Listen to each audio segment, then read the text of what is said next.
Hello, my name is Dan Johnson and welcome back to my channel. Today I'm going to be reviewing the final episode in the 60th anniversary series, which is entitled The Giggle. And wow, this is a big one. I mean, all three have been big, but I think this has the most resting on it. We have the regeneration, of course, of the 14th Doctor, the beginning of a new universe, the return of the Toymaker, of course, Ncuti's first impressions. There's a lot going on in this story. And of course, the actual plot of this story is also rather important, and that is the plot of Stooky Bill, a character that was first televised in 1925, one of the first things on television, for sort of live television and live television broadcasts especially, and that character has ingrained and made the entire population of the world completely insane. I mean, it's a plot only Doctor Who could do, isn't it? For me, this is also the first time I've recorded myself reacting to Doctor Who. It was always a big regret of mine that I didn't capture the moment that the 13th Doctor regenerated into David Tennant and the sort of big scream I let out. And I thought, well, for this one, if we get a big surprise like that, I want it to be captured. So this is probably the best moment of the entire thing.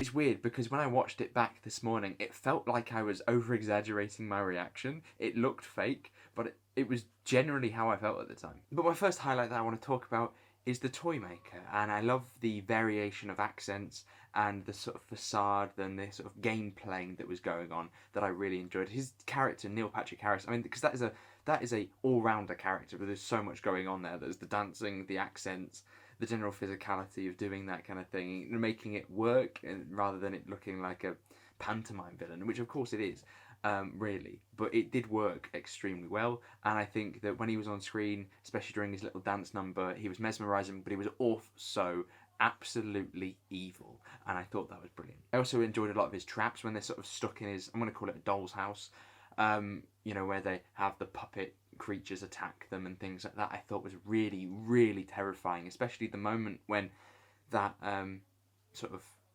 prisoner loses the game and ends up as a puppet himself, and it's just all wooden down here, and absolutely terrifying, absolutely terrifying. That will give kids nightmares, I'm sure. I do like how they incorporated Stooky Bill into the episode as well, and sort of making the world evil, which I think was not particularly fulfilled in the fact that we may have got bits with Kate and things like that. And it is quite funny to me that there's a moment when Kate goes up to Ruth Madeley's character and shouts things like, "I've seen you walk, you can walk, why do you have the chair?"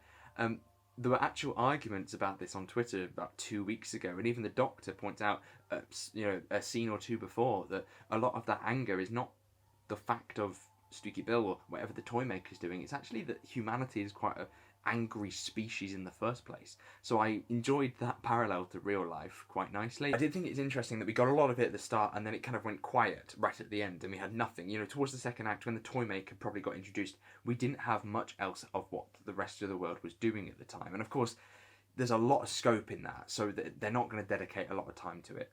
But I think it would have been nice to at least have some cutbacks to it at the end, in which you see a lot of people who are extremely angry and fighting each other in the street, for example, just stop and realise what they're doing. And I think that would be a nice little element. It's a bit like football in the fact that it is an episode of two halves.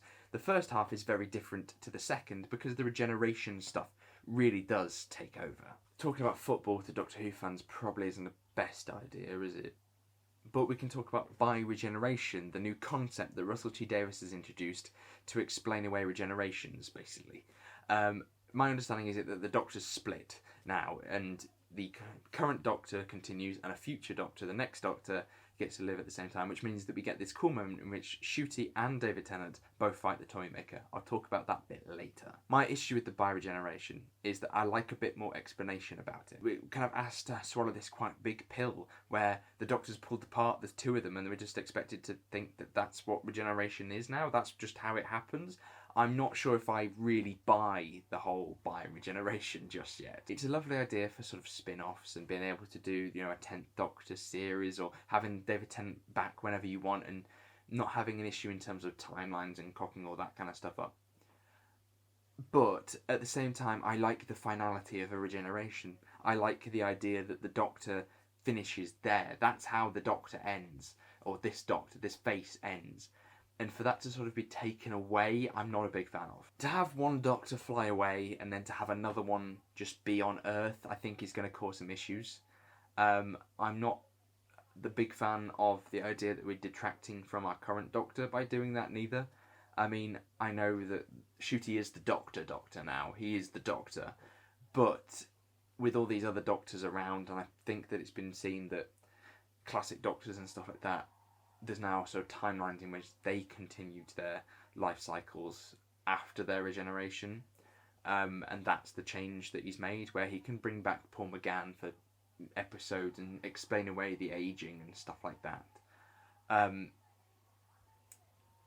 It feels like a universe building move less than a thing that's really important to canon. That's my issue with it, I think. There's lots of little questions like that, whether this is going to keep happening, whether the Doctor is now just going to keep splitting every time. Like, the day that David Tennant's 14th Doctor dies of something or another, would he split again and then there'd be more Ncutis running around?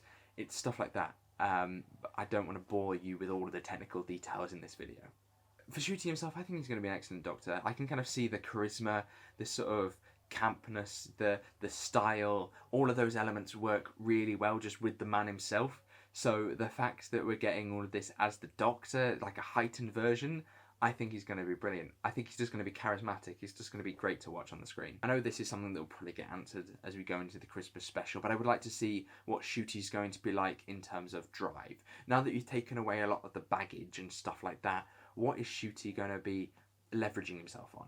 You have a lot of the trauma the Doctor transfers through osmosis almost, in which that Doctor takes a lot of its moral high ground and moral standing from the previous incarnations, and I know all of that's there, but they seem to have sort of lost that guilt, I guess, or maybe that, of course, that guilt will be back but manifested in different ways.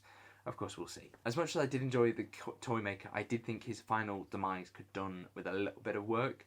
It did feel like, I think in the behind the scenes they say that it just says catch, and I was like, so we're just watching them play catch, or watching them sort of do, like when you're like younger and you want to show off like this really cool trick you can do in your scooter, so you like draw attention to it and it lasts about 6 seconds, and it wasn't very interesting in the first place. That kind of what that catch bit reminds me of. Like, the Doctor's doing rolls to catch the ball, he's like juggling it and catching it, and there's just lots of like sort of shots of them all going, yeah, and it's a bit like, right, lovely. Like I say, it does work, and the second time round, I didn't mind it as much. I think it was still a pretty good conclusion to the episode, but I think once you've hyped the Toymaker up as this really bad sort of omnipotent being of you've got to follow the rules of the game and various things like that to be defeated by a game of catch without a lasting impact, does surprise me. I think that may be something that was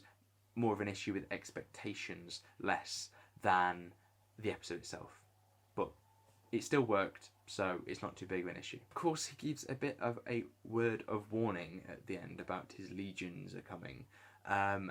And I am very excited to see what that may be. We have lots of different elements. I think Russell's sort of collecting his pack of cards at the minute. He's got, of course, the unit stuff, the unit gang. He's got that weird robot creature that's also in unit that they just failed to mention and just sort of slipped in there. That feels like they're building things up for at least a proper force in terms of the unit in the show, if not for a spin-off. Now that the specials are over, I'm very happy to have this big thrill over Doctor Who now. Each week, I've looked forward to the show, I've seen theories, watched videos, and really counted down the days to each one. And that has been really exciting. I have jumped around the living room, screamed quite loud at 4 o'clock in the morning and various things.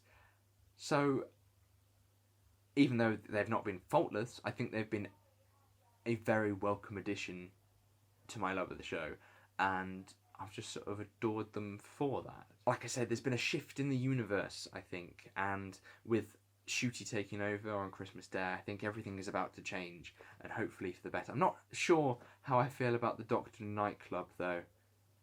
A nightclub. We'll have to see.